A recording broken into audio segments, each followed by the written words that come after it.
ನಮಸ್ಕಾರ ವೀಕ್ಷಕರೇ, ನೀವು ನೋಡ್ತಾ ಇರೋದು ಆದ್ಯಂತ್ ಮೀಡಿಯಾ. ನಾನು ಈ ಸತಿ ನಮ್ಮೂರ ಕಡೆ ಹೋದಾಗ ಜಗಳೂರಲ್ಲಿರುವಂತಹ ಒಂದು ಸುಂದರವಾದ ರಂಗನಾಥ ಸ್ವಾಮಿ ದೇವಸ್ಥಾನಕ್ಕೆ ವಿಸಿಟ್ ಮಾಡಿದ್ದೆ. ಆ ದೇವಸ್ಥಾನ ಎಷ್ಟು ಬ್ಯೂಟಿಫುಲ್ ಆಗಿದೆ, ಹಾಗೆ ಬಹಳಷ್ಟು ಜನಕ್ಕೆ ಈ ಒಂದು ದೇವಸ್ಥಾನ ಇದೆ ಅನ್ನೋದೇ ಗೊತ್ತಿಲ್ಲ. ಈ ದೇವಸ್ಥಾನದಲ್ಲಿ ಶ್ರೀ ರಂಗನಾಥ ಸ್ವಾಮಿ ಉದ್ಭವವಾಗಿದ್ದಾರೆ. ಈ ದೇವಸ್ಥಾನದ ವಿಶೇಷತೆ ಬಹಳ ಸುಂದರವಾಗಿದೆ. ಇಲ್ಲಿ ಪ್ರತಿದಿನ ಕರಡಿ ಬಂದು ನಮಸ್ಕಾರ ಮಾಡಿ ಹೋಗುತ್ತೆ ಅಂದರೆ ನೀವು ನಂಬ್ತೀರಾ? ಬಹಳ ಇಂಟ್ರೆಸ್ಟಿಂಗ್ ಆದ ಸ್ಟೋರಿಯನ್ನು ನಾನು ತಿಳಿಸ್ತೀನಿ ಈ ರಂಗನಾಥ ಸ್ವಾಮಿ ಬಗ್ಗೆ. ನೀವು ಆದ್ಯಂತ್ ಮೀಡಿಯಾ ಚಾನಲ್ನ ಸಬ್ಸ್ಕ್ರೈಬ್ ಮಾಡ್ಕೊಂಡಿಲ್ಲ ಅಂದರೆ ಈಗಲೇ ಮಾಡ್ಕೊಳ್ಳಿ, ಹಾಗೆ ನನ್ನ ಚಾನಲ್ನ ಹೀಗೆ ಸಪೋರ್ಟ್ ಮಾಡ್ತಾ ಇರಿ. ದಾವಣಗೆರೆ ಜಿಲ್ಲೆಯ ಜಗಳೂರು ತಾಲೂಕಿನ ಕೊಣಚಗಲ್ಲು ಗ್ರಾಮದ ಬೆಟ್ಟದ ಮೇಲೆ ಶ್ರೀ ರಂಗನಾಥ ಸ್ವಾಮಿ ದೇವಸ್ಥಾನ ಬಹಳ ವಿಶೇಷವಾಗಿದೆ. ಈ ದೇವಸ್ಥಾನವನ್ನ 13-14ನೇ ಶತಮಾನದಲ್ಲಿ ಸ್ಥಳೀಯ ಆಡಳಿತಗಾರರು ನಿರ್ಮಿಸಿದರು ಎಂದು ಹೇಳಲಾಗುತ್ತೆ. ಕೊಣಚಗಲ್ಲು ಗುಡ್ಡದ ಮೇಲಿರುವ ರಂಗನಾಥ ಸ್ವಾಮಿಯು ಗುಹೆಯಲ್ಲಿ ಗರ್ಭಗೃಹವನ್ನ ಹೊಂದಿದ್ದು ದುಂಡಗಿನ ಕಲ್ಲಿನ ಅಂದ್ರೆ ಉದ್ಭವ ಮೂರ್ತಿ ರೂಪದಲ್ಲಿದೆ.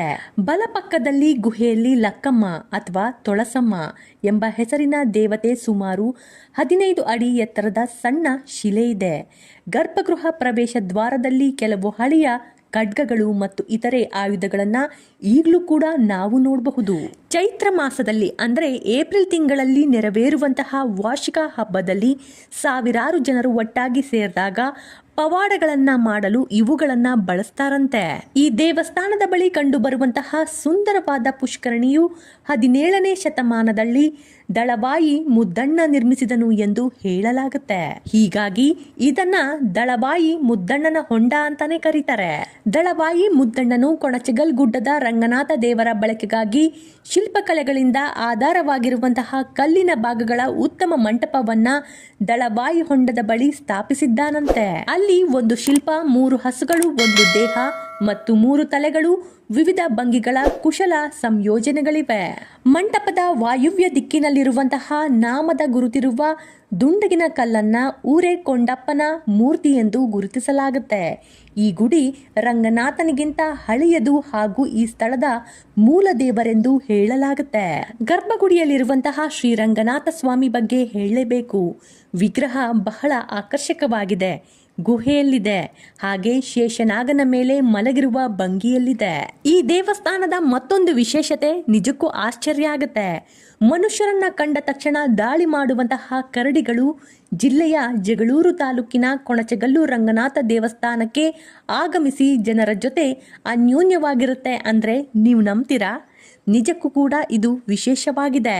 ಹೌದು, ಪ್ರತಿನಿತ್ಯ ದೇವಸ್ಥಾನಕ್ಕೆ ಬರುವ ಕರಡಿಗಳು ಭಕ್ತರು ನೀಡಿದ ಪ್ರಸಾದವನ್ನ ಸೇವಿಸಿ ಹೋಗ್ತಾವಂತೆ. ಕೊಣಚಗಲ್ಲು ರಂಗನಾಥ ದೇವಸ್ಥಾನದ ಬೆಟ್ಟದ ಮುಂದೆ ಮತ್ತೊಂದು ಬೆಟ್ಟವಿದೆ. ಅಲ್ಲಿ 100 ವರ್ಷಗಳಿಂದ ಕರಡಿಗಳು ವಾಸ ಮಾಡ್ತಾ ಇವೆ. ಇಲ್ಲಿನ ಮತ್ತೊಂದು ವಿಶೇಷತೆ ಅಂದ್ರೆ ಕಳೆದ ಹಲವು ವರ್ಷಗಳಿಂದ ಕರಡಿಗಳು ಯಾರ ಮೇಲೂ ದಾಳಿ ಮಾಡಿದ ಇತಿಹಾಸವೇ ಇಲ್ಲ. ಯಾರನ್ನು ನೋಡಿದ ತಕ್ಷಣ ದಾಳಿ ಮಾಡುವ ಕರಡಿಗಳು ಇಲ್ಲಿ ಮಾತ್ರ ಜನರ ನಡುವೆ ಓಡಾಡಿಕೊಂಡೇ ಇರ್ತವೆ. ಪುರಾಣಗಳ ಪ್ರಕಾರ ರಂಗನಾಥ ಸ್ವಾಮಿಗೆ ಮಂಗಳಾರತಿ ಮಾಡುತ್ತಿದ್ದಂತೆ ದೇವಸ್ಥಾನದ ಎದುರಿರುವ ಬೆಟ್ಟದಿಂದ ಕರಡಿಯೊಂದು ಬಂದು ದೇವರಿಗೆ ಕೈ ಮುಗಿದು ಪೂಜೆ ಸಲ್ಲಿಸಿ ಪ್ರಸಾದ ಸೇವಿಸಿ ಹೋಗ್ತಾವಂತೆ. ಹಾಗಾಗಿ ಇಂದಿಗೂ ಈ ಕರಡಿಗಳು ದೇವಸ್ಥಾನದ ಆವರಣಕ್ಕೆ ಬಂದರೆ ಸಾಕು ಸಾಧು ಸ್ವರೂಪ ಪಡೆದುಕೊಳ್ಳುತ್ತೆ. ಜೊತೆಗೆ ಭಕ್ತರು ನೀಡಿದ ಪ್ರಸಾದ ಸೇವಿಸಿ ವಾಪಸ್ ಹೋಗುತ್ತೆ. ಇಲ್ಲಿರುವ ರಂಗನಾಥ ಸ್ವಾಮಿ ಬಹಳ ಪವರ್ಫುಲ್ ಆಗಿದೆ. ಹರಕೆ ಕಟ್ಕೊಂಡ್ರೆ ಏನೆಲ್ಲ ಸಮಸ್ಯೆಗಳಿದ್ರೂ ದೂರ ಆಗುತ್ತೆ ಎಂಬುದು ಜನರ ನಂಬಿಕೆ. ಭೂತಪ್ಪ ಬಿಟ್ಟಿರುವ ಸಮಸ್ಯೆ ಅಥವಾ ವಾಹನದಲ್ಲಿ ಬಿದ್ದು ಆರೋಗ್ಯ ಕೆಟ್ಟು ಹದಗೆಟ್ಟಿರೋದು, ಚೌಡಿ ಬಿಟ್ಟಿರುವ ಸಮಸ್ಯೆ, ಗಾಳಿ ಸೋಂಕು, ಮನೆಯಲ್ಲಿ ಸಮಸ್ಯೆಗಳು ಸೇರಿದಂತೆ ಅರ್ಚಕರಿಂದ ಕೇಳಿ ನೀರು ಹಾಕಿಸ್ಕೊಂಡ್ರೆ ಆ ರಂಗನಾಥ ಸ್ವಾಮಿ ಸರಿ ಮಾಡ್ತಾನೆ ಎಂಬ ನಂಬಿಕೆ ಭಕ್ತರಲ್ಲಿದೆ. ಮನೆಗಳಲ್ಲಿ ಕಷ್ಟ ಕಾರ್ಪಣ್ಯಗಳಿದ್ರೆ ಇಲ್ಲಿ ಒಂದು ರೀತಿಯ ಹರಕೆಯನ್ನು ಕಟ್ಟಿಕೊಳ್ಳಲಾಗುತ್ತೆ. ಇಲ್ಲಿ ಬಂದು ಪೂಜೆ ಮಾಡಿಸಿ ತಮ್ಮಲ್ಲಿರುವಂತಹ ಹಸುಗಳನ್ನ, ಅವಕ್ಕೆ ಹಾಕಿರುವಂತಹ ಕರುಗಳನ್ನ ಇಲ್ಲೇ ಬಿಟ್ಟು ಹೋಗುವ ಹರಕೆ ಇಲ್ಲಿದೆ. ಅವು ದೇವಸ್ಥಾನದಲ್ಲಿ ದೊಡ್ಡದಾದ ಬಳಿಕ ಅದನ್ನ ಹರಾಜು ಹಾಕಿ ಸರ್ಕಾರಕ್ಕೆ ಹಣ ಸಂದಾಯ ಮಾಡಲಾಗುತ್ತೆ.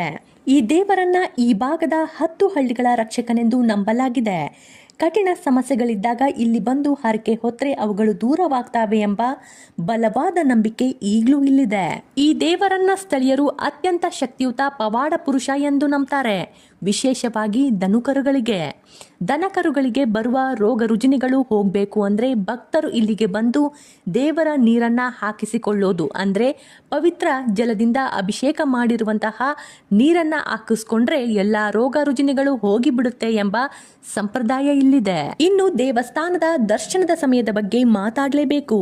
ಸಾಮಾನ್ಯವಾಗಿ ದೇವಸ್ಥಾನದ ಸಮಯ ವಾರದ ದಿನಗಳು ಬೆಳಗ್ಗೆ 9ರಿಂದ ಸಂಜೆ 5:30ವರೆಗೆ. ಶನಿವಾರದ ದಿನ ವಿಶೇಷ ಪೂಜೆ ಇರೋದ್ರಿಂದ ಇಡೀ ದಿನ 24 ಗಂಟೆಗಳ ಕಾಲ ತೆರೆದಿರುತ್ತೆ ಎಂದು ಹೇಳಲಾಗುತ್ತೆ. ಭಾನುವಾರ ಬೆಳಗ್ಗೆ 9ರಿಂದ ಸಂಜೆ 5 ಗಂಟೆಯವರೆಗೆ. ಇನ್ನು ಸೌಲಭ್ಯಗಳ ವಿಷಯಕ್ಕೆ ಬಂದ್ರೆ ಬೆಟ್ಟದ ತುದಿಯಲ್ಲಿರುವ ದೇವಸ್ಥಾನದವರೆಗೂ ಹೋಗಲು ಈಗ ಹೊಸದಾಗಿ ಸಿಸಿ ರಸ್ತೆ ನಿರ್ಮಾಣವಾಗಿದೆ. ಆದ್ರಿಂದ ವಾಹನಗಳಲ್ಲಿ ನೇರವಾಗಿ ದೇವಸ್ಥಾನದ ಬಳಿನೇ ಹೋಗಬಹುದು. ಮೆಟ್ಟಿಲು ಮೂಲಕ ಬೆಟ್ಟವನ್ನ ಏರಲು ವ್ಯವಸ್ಥೆ ಕೂಡ ಇದೆ.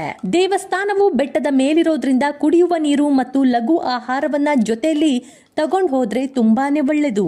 ಶಾಂತಿಯುತ ದರ್ಶನಕ್ಕಾಗಿ ಭಾನುವಾರ ಅಥವಾ ಮಂಗಳವಾರ ಮಧ್ಯಾಹ್ನದ ಮೇಲೆ ಭೇಟಿ ನೀಡಿ. ಯಾಕಂದ್ರೆ ಈ ಸಮಯದಲ್ಲಿ ಭಕ್ತರ ಜನದಟ್ಟಣೆ ಸುಧಾರಣೆಯಾಗಿರುತ್ತೆ. ದಾವಣಗೆರೆಯಿಂದ ಜಗಳೂರು ಮಾರ್ಗವಾಗಿ ಇಲ್ಲಿಗೆ ಸುಲಭವಾಗಿ ತಲುಪಬಹುದು. ಇದು ಸುಮಾರು 1.5 ತಾಸು ತೆಗೆದುಕೊಳ್ಳುತ್ತೆ. ದಾವಣಗೆರೆಯಿಂದ ಜಗಳೂರು ಮಾರ್ಗವಾಗಿ ನೀವೇನಾದ್ರೂ ಎಲ್ಲಾದ್ರೂ ಹೋಗ್ತಾ ಇದ್ರೆ ಈ ದೇವಸ್ಥಾನದ ದರ್ಶನವನ್ನ ಖಂಡಿತವಾಗ್ಲೂ ಮಾಡಿ. ನನ್ನ ವಿಡಿಯೋ ನಿಮಗೆ ಇಷ್ಟ ಆಗಿದ್ರೆ ಲೈಕ್ ಮಾಡಿ, ಶೇರ್ ಮಾಡಿ, ಸಬ್ಸ್ಕ್ರೈಬ್ ಮಾಡೋದನ್ನ ಮಾತ್ರ ಮರಿಲೇಬೇಡಿ. ಧನ್ಯವಾದಗಳು.